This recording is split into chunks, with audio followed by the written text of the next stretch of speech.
मेरा नाम पीएल मेहता है। पार्टीशन के टाइम पर मेरी उम्र 10.5 साल थी। हम लोग पाकिस्तान में डिस्ट्रिक्ट झेलम के रहने वाले हैं।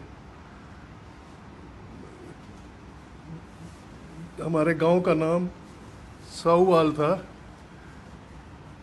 जहाँ पर हमारा एक पूरा परिवार जो है 14 फैमिली मेंबर्स रहते थे।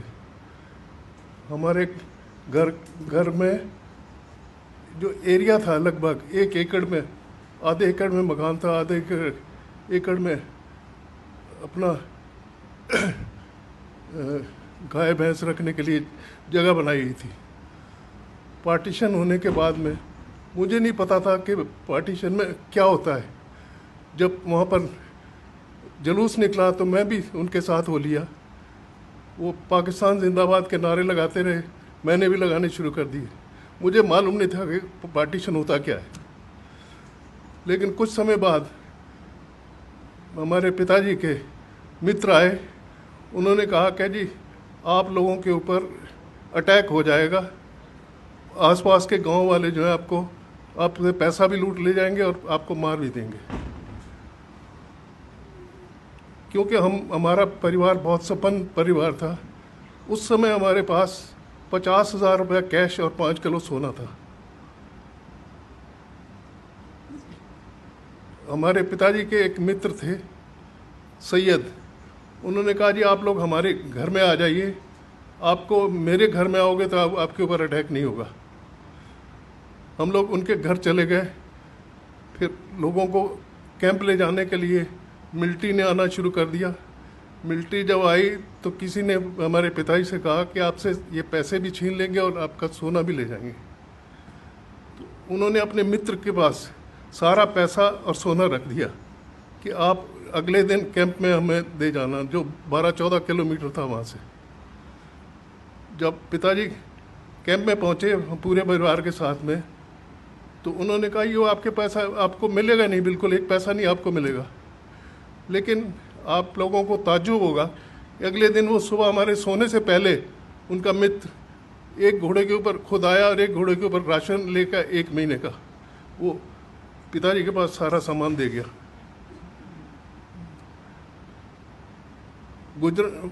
पिंडारन खान में जो कैंप लगा था वहाँ से 3 गाड़ियाँ चली थी। 3 गाड़ियों में पहली गाड़ी सरदारों की थी।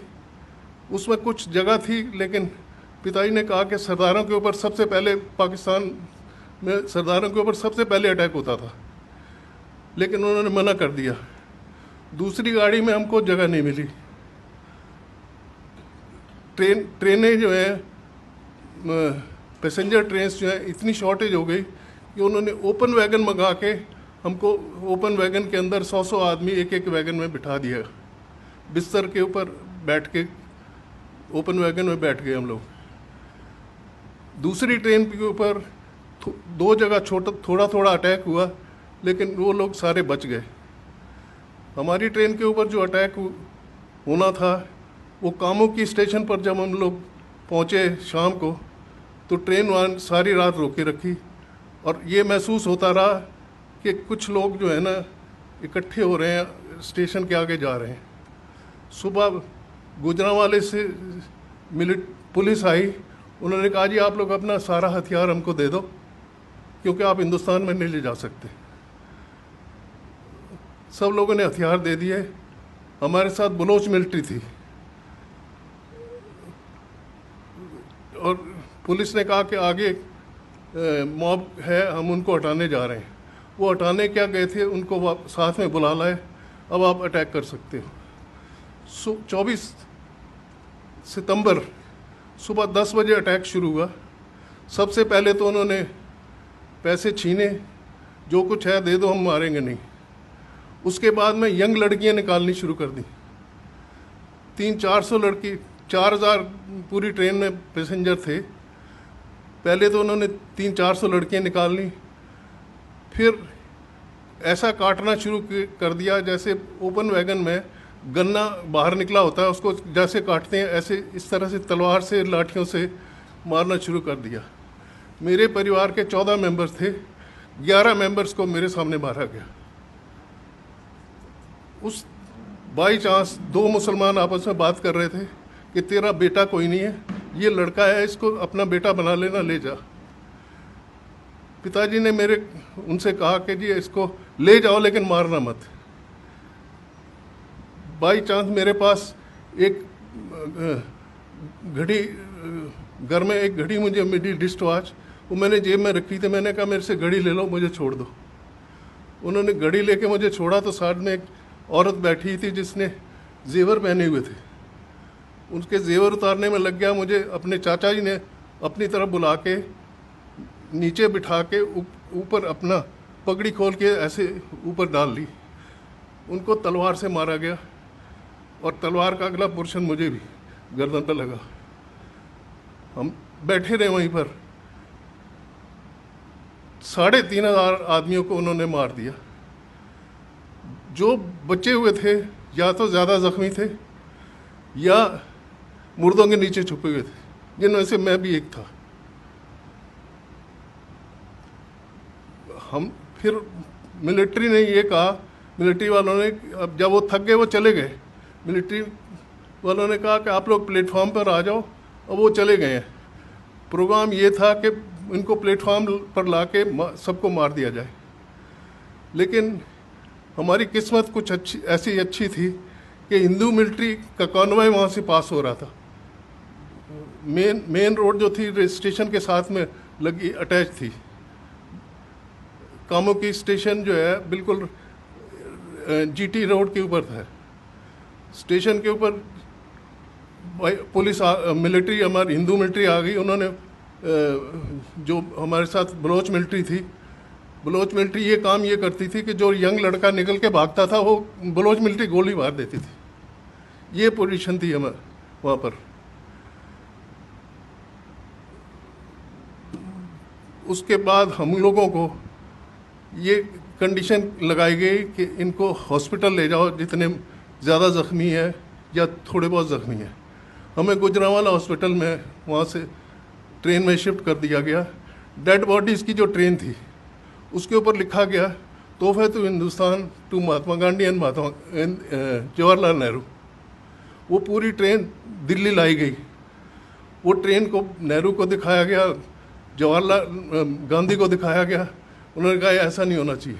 जब पटेल जी ने देखा तो उन्होंने कहा एक के बदले 4 होना चाहिए। 3 ट्रेन कटने के बाद में पाकिस्तान ने हाथ खड़े कर दिए। ये पोजीशन थी। हॉस्पिटल में हमारी हालत ये थी कि 5-6 वहाँ पर लोअर स्टाफ जो था वो हिंदू था, बाकी डॉक्टर सारे मुसलमान थे। जो ज़्यादा ज़ख्मी थे उनको इंजेक्शन दे के मारना शुरू कर दिया।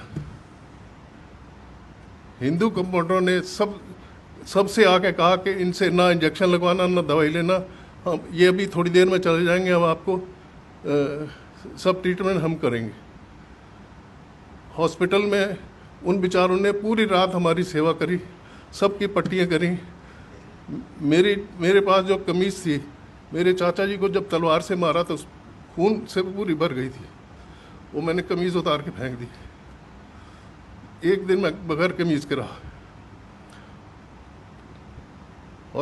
हॉस्पिटल के हिंदू स्टाफ ने मुझे एक छोटी सी कमीज़ ला के दी जो मैंने पहनी। बाई चांस 2 दिन के बाद में जब हमें हिंदुस्तान शिफ्ट करना था तो फ्लड आ गए, रोड्स ब्रीच हो गई। 15 दिन हमको हॉस्पिटल में रहना पड़ा। हॉस्पिटल में हमको 1 रोटी सुबह और 1 रोटी शाम को मिलती थी, जिसके ऊपर दाल डाल के थोड़ी सी दे देते थे। लेकिन हमारी किस्मत थोड़ी सी ऐसी अच्छी थी कि 3-4 दिन के बाद में आरएसएस वालों को पता चला कि यहाँ पर ज़ख्मी आदमी आए हुए हैं। वो गोलियाँ चलते हुए, गोलियों के बीच में चलते हुए वो लोग हम लोगों के लिए कपड़े लेके आए, खाना लेके आए। और एक मुसलमान औरत जो है वो भी खाना बना के लाती थी। हम लोग कहते थे कि इसमें जहर होगा, ये हम नहीं लेंगे। इस वजह से 15 दिन रहने के बाद में फिर हमको ट्रकों में अमृतसर शिफ्ट किया गया। अमृतसर से हमारे मौसा जी जो थे उस समय एसपी पुलिस थे, अम्बाला के, हम लोग वहाँ आए। हम लोग जो है मेहता जो फैमिलीज़ हैं, हम लोग मियाल ब्राह्मण हैं।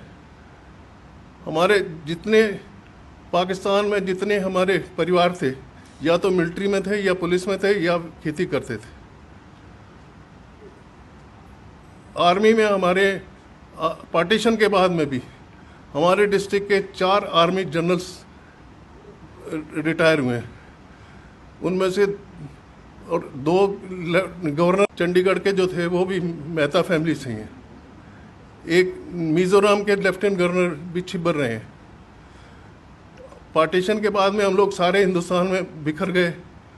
कुछ लोग व्यापार करने लगे, कुछ नौकरी करने लगे, लेकिन हम लोगों ने हार नहीं मानी। कुछ आप ये देखिए, पार्टीशन के बाद में भी हमारे आर्मी में या इंडस्ट्री में सब लोगों ने बड़ी मेहनत करके, मोहन मेकिन जो है वो भी मुयाल मेहता फैमिली से ही है। सिस्टोपिक एक कंपनी है दवाइयों की, जिनका टर्नओवर करीब 300-350 करोड़ है। उन्होंने प्रोफेसर थे चंडीगढ़ यूनिवर्सिटी में, उन्होंने अपनी कंपनी बना ली, उन्होंने दवाइयों की फैक्ट्री खोल ली। कुछ लोग फिल्म लाइन में चले गए, जैसे कि सुनील दत्त, उनका बेटा, और ओम प्रकाश, अनंत बख्शी, ये सारे मेहता फैमिली से बिलोंग करते हैं। हम लोगों ने यहाँ आने के बाद में किसी के आगे हाथ नहीं फैलाया। मैंने 15 साल की उम्र में कमाना शुरू किया था। आज मेरी उम्र 85 प्लस है और मैं अभी तक अपना बिजनेस हैंडल करता हूँ। और लेकिन पुरानी यादें भुला नहीं सकता। कश्मीर फाइल को देख के मुझे खुद महसूस होता था कि जो उनके साथ हुआ है वो हमारे साथ पहले हुआ था, उनके साथ अब हो रहा है। आप लोगों ने मेरी व्यथा सुनी, उसके लिए धन्यवाद। जो पार्टीशन के 3 आदमियों को मैं जिम्मेदार मानता हूँ, पंडित नेहरू, महात्मा गांधी और जिन्ना। अगर महात्मा गांधी मान लेते कि जिन्ना ने ये सजेस्ट किया था कि 5 साल में 2 साल हमें प्राइम मिनिस्टरशिप दी जाए इंडिया की, 3 साल जवाहरलाल रहे, लेकिन जवाहरलाल नहीं माने थे। और उनको सबको मालूम था कि जिन्ना ने 6 महीने या 1 साल के बाद में मर जाना, उसको टीबी थी, ये हालत थी। गवर्नर जनरल उसको बना दिया गया। इंडिया वालों ने पता सबसे बड़ी बेवकूफ़ी जो कि गवर्नर जनरल उन्होंने अब लॉर्ड माउंटबेटन को बना दिया, क्योंकि वो नेहरू के दोस्त थे। ये बहुत सारी ब्लंडर्स ऐसी हुई हैं। जितने हमारे एजुकेशन मिनिस्टर हुए हैं पुराने, सारे मुसलमान रहे हैं। सिर्फ मुसलमानों की उनकी हिस्ट्री जो है उन्होंने रिपीट करी है। हिंदुओं के किसी महाराणा प्रताप या शिवाजी के बारे में किसी ने 2 लाइनें भी नहीं लिखी हैं। ये हमारी भारत की व्यथा है। धन्यवाद।